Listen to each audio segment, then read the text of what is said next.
we have realized that there has been difficulties in the country, Mr. Speaker, and this prompted the withdrawal of the finance bill, which was meant to finance to some extent some of the expenditures in our budget, Speaker, and therefore there had to be some austerity measures and some changes to accommodate the much we can collect. Mr. Speaker, I wish to thank the chair for budget for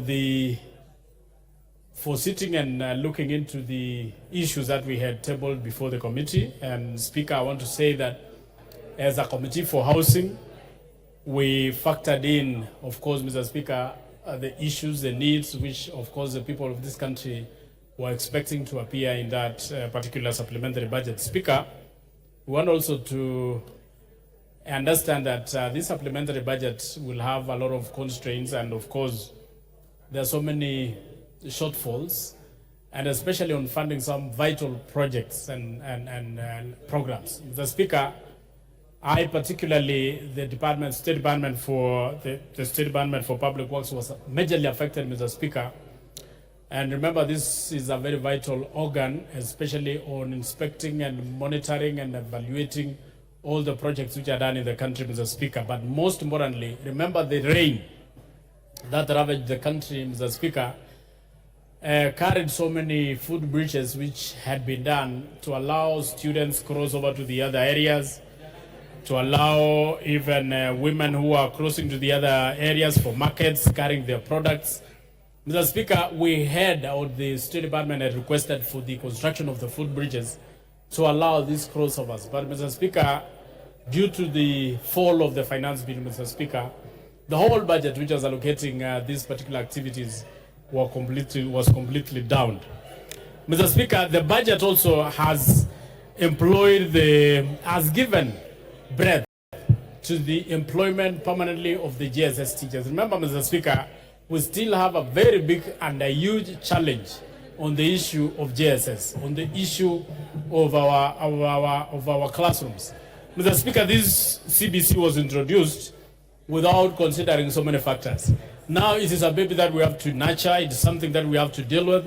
It is a matter that we cannot throw it out of the window, Mr. Speaker. And therefore, when this budget was cut, the President looked into whether we are going to throw out the JSS teachers, because that was a very big challenge. But in his wisdom and the wisdom of the Budget Committee, they have managed to allocate good funds to ensure that we have all these JSS teachers employed and be placed under permanent employment. Mr. Speaker, remember, this is a very vital area. We also ensure that the CBA, collective bargaining agreement, is considered. And this is a very vital thing, which of course will also give our teachers our teachers comfort, because you know, Mr. Speaker, the foundation of this country is based on education. And just like what somebody said, or a very great person one day said, and education is an equalizer. It is a factor that equalizes all the rich and the poor. They put them in the same pool, Mr. Speaker. So this budget is considering majorly and putting into serious consideration on matters of education, because that is one area that we consider as very fundamental. Mr. Speaker, we know even the roads, we know the electricity, the energy, the Ministry of Energy, most of the issues were cut. But Mr. Speaker, most importantly, now that from the mood of the communication you just sent to this House, Mr. Speaker, you read to this House, Mr. Speaker, where most of the nominees to the cabinet are now from the opposition side, Mr. Speaker. I hope I hope it is now going to bring harmony in this House and especially the country, so that whatever business we are going to be transacting in this House will sail through.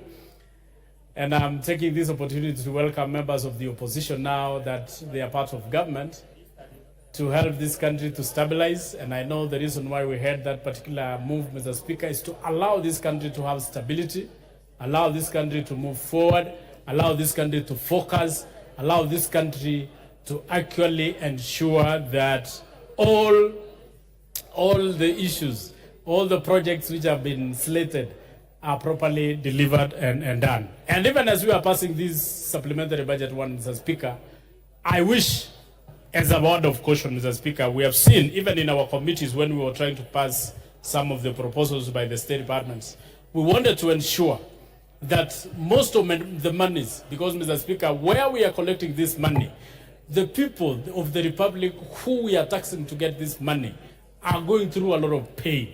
So our major request and demand by this House, Mr. Speaker, is that any money allocated for majorly projects, Mr. Speaker, should be utilized on projects, and especially projects, Mr. Speaker, which bring development to our people and to the people of this Republic. So, Mr. Speaker, I wish to say that we will, as much as possible, try to cut some of the expenditures, but most importantly, Mr. Speaker, the cuts which have been placed on development areas, Mr. Speaker, the little that has remained must be properly utilized. And now that we are having almost a new cabinet, though some of them are the same old faces, but we are having almost a new cabinet. We want to ask the members of the cabinet who are coming in, where especially if they were to be passed or vetted and passed in this House, Mr. Speaker, that it is time to work for this country. It is not time to work for yourself.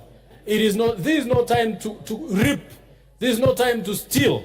This is no time to waste. These are monies which we collect painfully from the people of this Republic. So even as we are going to vet these particular cabinet secretaries whose names have been forwarded to this House, Mr. Speaker, our core mandate as this House is to ensure that we vet and pass members of the cabinet who we know their background has nothing to do with corruption. And if they pass that test, Mr. Speaker, we hope they are going to deliver to this nation. They are going to build this nation. They are going to work hard, just like what the president is trying to do, so that we don't look back and say, these are the people who failed this country. So each one of us has a responsibility. As a House, we have the responsibility. As a cabinet, they have the responsibility. As the president also has the responsibility to ensure that whatever money we appropriate in this House, Mr. Speaker, that whatever money we tax the people of this country, Mr. Speaker, and put in the budget must be properly utilized without corruption, without stealing. I thank you, Mr. Speaker, and I support.